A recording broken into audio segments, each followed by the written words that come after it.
Yes, diving here, March 6th at Quetzal. After clean video, we got it cleaned up and looking good.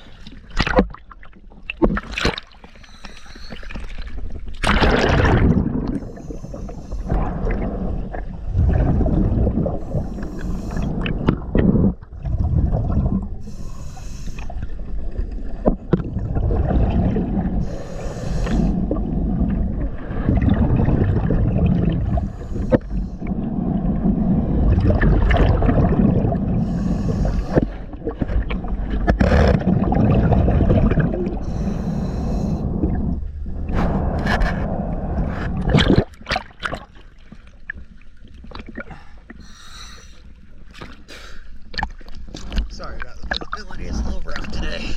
Yes, diving. Thank you.